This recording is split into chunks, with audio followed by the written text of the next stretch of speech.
I'm about to read to you Disney's Cinderella.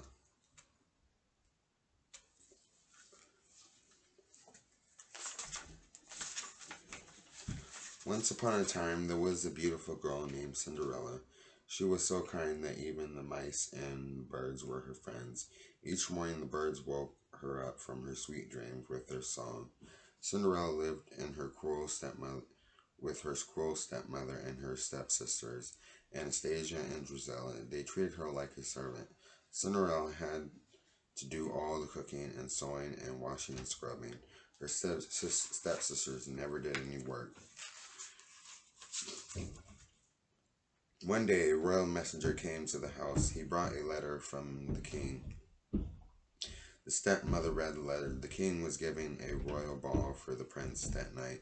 Every girl in the kingdom was invited. That means I can go, Cinderella cried. Her stepsisters laughed. Imagine Cinderella dancing with the prince, Gisela crackled. She's only fit to dance with a broom, added Anastasia. But the letter says every girl is invited, Cinderella insisted. So it does, the stepmother agreed. You may go if you get all your work done, and if you can find something to wear. Oh, thank you, said Cinderella. She quickly ran up to her room. Cinderella pulled a dress out of her trunk. This was my mother's dress, she told the mice. Isn't it lovely? It just needs some decoration. Cinderella's mice had never seen her so happy. A thin mouse named Jack thought Cinderella would be the prettiest girl in the ball. A fat mouse named Gus agreed. Cinderella took out her sewing basket. I need a set or some thread. Beads, she said. Just then her stepmother shouted, Cinderella, Cinderella, hurry downstairs. Cinderella washed the floors, her stepmother ordered, but I washed them yesterday. Cinderella said, well, wash them again, snapped the cruel woman, and dust the drapes and clean the windows and finish the sewing. The mice felt sorry for Cinderella. Cinderella, do this, Cinderella, do that. Jack said, Cinderella will never have time to fix her dress. Then her stepmother won't have to let her go to the ball. Poor Cinderella, Gus agreed. One of the mice had an idea. Why don't we fix the dress for Cinderella? We can do it. All the animals agreed to help. Gus and Jack sneaked into the stepsisters' room. Rosella and Anastasia were getting ready for the ball. This sash is old, Anastasia said. These beads are horrible, Rosella said. They threw their things away. Gus and Jack took the sash and the beads. Pretty, pretty, Gus exclaimed. Shh, Jack hissed. He was afraid they would wake Lucifer, the cat, but the mice made it safely back to the attic. Soon every beak and paw was busy. The animals measured and cut and sewed while they worked. Cinderella helped her stepsisters with their gowns. Soon it was time to leave for the ball. Why, Cinderella? Her stepmother sneered. You're not ready. What a shame. Cinderella slowly climbed the stairs to her room. Oh well, what's a roller ball? She said. It would probably be dull and boring. And Cinderella sighed, completely wonderful, but her dress wasn't finished. She couldn't go. Cinderella opened the door to her room. Surprise, shouted the mice and birds.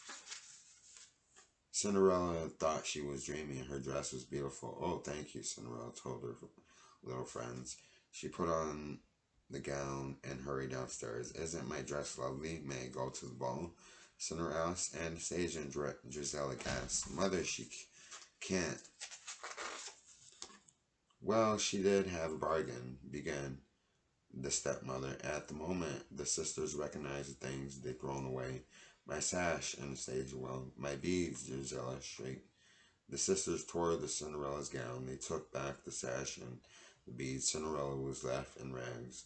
Then Gisela and Anastasia went to the ball with their mother.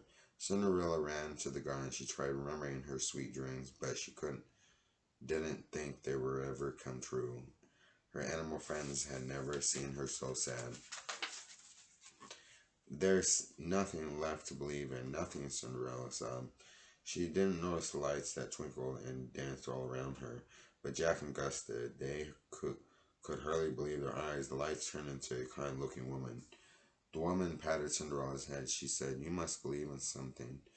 or I couldn't be here. And here I am, so dry your tears. Now, where did I put my wand? The woman was Cinderella's fairy godmother. Everything she needed to help Cinderella was right in the garden. The fairy godmother waved her wand. Biddy, bibbity boppity boo. For mice became four white horses. Bippity boppity boo.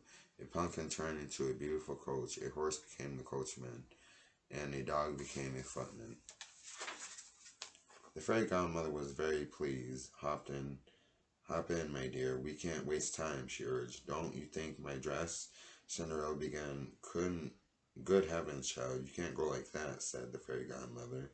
Bippity boppity boo. Suddenly, Cinderella was wearing the gown of her dreams, and on her feet she wore glass slippers. The fairy godmother said, like all dreams, my magic must end. At midnight, the spell will be broken. Cinderella promised to be home before midnight. Off she rode to the ball. The ball had already begun. The king was not very happy. He wanted his son to marry. The prince had danced with all the girls at the ball, but he had not fallen in love with any of them. Love at first sight only happens in fairy tales, the duke told the king. At the moment Cinderella made her entrance, the prince stared in wonder. Here was the girl of his dreams. The prince asked Cinderella to dance. Cinderella and the prince danced around the ballroom. Everyone wondered about the beautiful girl. Do we know her? Drizella asked. The prince seems to, Anastasia said jealously. There is something familiar about her, the stepmother said. When the dance ended, Cinderella and the prince walked in the garden. They were falling in love. Suddenly the clock began to strike midnight. I must go, cried Cinderella. Wait, called the prince, but Cinderella couldn't wait. As she fled, she lost one of her glass slippers. The prince showed the glass slipper to the duke. Find the girl whose foot fits this slipper. I will marry her, the prince said. Meanwhile, Cinderella's dress had become rags again. The coach was now a pumpkin, the horse had become mice again, and the coachman and the footman had turned back into a horse and dog. All Cinderella had left was one glass slipper. The duke searched the entire kingdom for the girl whose foot was in foot the foot fit the slipper. Soon everyone knew that the prince would marry that girl. When Cinderella heard this, she got a dreaming look in her eyes. The stepmother saw the dreaming look. She didn't want Cinderella to marry the prince. So she locked Cinderella in her room. The stepmother put the key in her pocket and left. Gus and Jack saw everything. We gotta get that key, Jack cried. Gus agreed.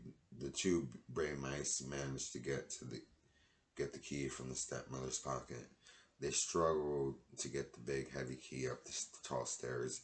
Jack and Gus had to hurry. The Duke had just arrived. The footman carried the glass slipper. Anastasia tried on the slipper. Her foot was much too big. Gisela tried the next, couldn't even fit her toes in the slipper. Are there any other ladies in the house? Asked the Duke. There is no one else, the stepmother answered. The Duke was about to leave when Cinderella came downstairs. Jack and Gus had freed her. May I try the slipper? She asked. But the cruel stepmother tipped the footman. The footman fell and the slipper broke. Luckily, Cinderella had the other glass slipper. Of course, it fit perfectly. Cinderella and the prince were soon married. It was Cinderella's dream come true. Jack and Gus weren't surprised because they always knew that if you keep on believing, that's what dreams do.